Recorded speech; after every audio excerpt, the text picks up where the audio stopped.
प्यारे दोस्तों, आज की इस वीडियो में बात करने वाले हैं अभिक्रिया की कोटि को परिभाषित कीजिए।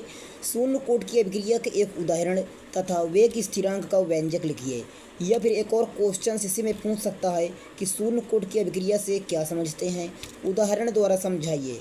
इसका गणितीय समीकरण लिखिए।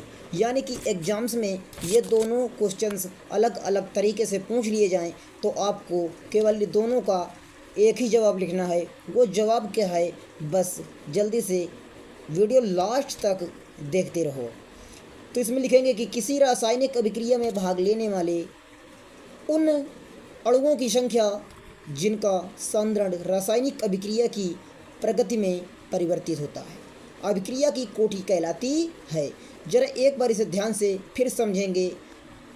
यानी कि किसी रासायनिक अभिक्रिया में जब जो भाग लेने वाले अणुओं की संख्या होती है तो उनका सांद्रण रासायनिक अभिक्रिया की प्रगति में परिवर्तित होता है, उसी को हम अभिक्रिया की कोटि कहते हैं। अब बात करेंगे इसी में अगला क्वेश्चन बन सकता है कि शून्य कोटि की अभिक्रिया क्या है। तो अब देखेंगे शून्य कोटि की अभिक्रिया वह अभिक्रिया जिसकी प्रगति में अभिकारक के किसी भी अणु का सांद्रण परिवर्तित नहीं होता है। यानी कि जिसकी प्रगति में अभिकारक के जो अणु होते हैं वो सांद्रण उनका परिवर्तन नहीं होता है। अर्थात सीधे शब्दों पर कह सकते हैं कि जिसका वेग अभिकारक के सांद्रण पर निर्भर नहीं करता है, तो शून्य कोटि की अभिक्रिया कहलाती है। बहुत ही सरल भाषा से शून्य कोटि की अभिक्रिया को मैंने समझा दिया है और अभिक्रिया की कोड को भी मैंने समझा दिया है। अब देखेंगे इसका एग्जाम्पल्स। तो एग्जाम्पल्स में क्या लिखा गया है, H2 + Cl2। H2 का मतलब है हाइड्रोजन प्लस Cl2 का मतलब है क्लोराइड। जब इट इज इक्वल टू करेंगे सूर्य के प्रकाश की उपस्थिति में, तब क्या बनेगा 2HCl, यानी कि हाइड्रोक्लोरिक एसिड। उपर्युक्त अभिक्रिया में हाइड्रोजन एवं क्लोराइड का सांद्रण अभिक्रिया की प्रगति में अपरिवर्तित रहता है। अर्थात इस अभिक्रिया का जो वेग है वो हाइड्रोजन यानी H2 एवं Cl2 के सांद्रण पर निर्भर नहीं करता है।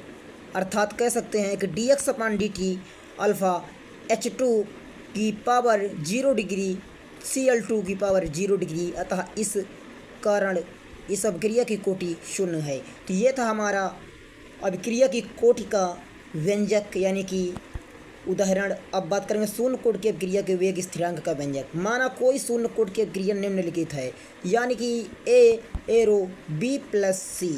अब शून्य कोटि की परिभाषा के अनुसार कैसे लिखेंगे, देखिए इसका वेग dx/dt अल्फ़ा A डिग्री होता है, या आप सीधे शब्दों पर कह सकते हैं कि dx/dt इक्वल के जो वेग स्थिरांक है और A डिग्री, यानी कि जहाँ के शून्य कोटि के अभिक्रिया का वेग स्थिरांक है।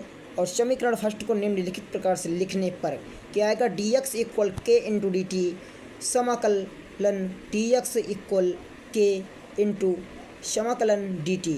तो यहाँ पर क्या आएगा, x = kt + c, यानी कि k × dt जो लिखा है तो k और t बाहर वाला आपस में जुड़ जाएगा, प्लस में c आ जाएगा। अब क्या लिखना है यहाँ पर, जहाँ c समाकलन स्थिरांक है, यानी कि t = 0 पर c = 0, c = 0 अतः x = kt। या फिर इसे उल्टा लिख सकते हैं कि k = x/t। तो ये शून्य कोटि की अभिक्रिया का गतिक यानी गणितीय समीकरण इसी को कहा जाता है। और इसके k का मान कैसे ज्ञात किया जाता है ये भी देख लो। k का मात्रक मोल अपान L/S होता है, जबकि इसको इक्वल करेंगे तो क्या हो जाएगा, मोल L इन्वर्स S इन्वर्स। तो ये रहा हमारा शून्य कोटि की अभिक्रिया का वेग स्थिरांक। बहुत ही सरल शब्दों में मैंने बता दिया है। पूरा वीडियो लास्ट तक जिस बच्चे ने देख लिया तो पूरी केमिस्ट्री उसको आसान लगने लगेगी। ऐसी धमाकेदार वीडियो के लिए हमारे चैनल को सब्सक्राइब करके बेल आइकन प्रेस कर दो।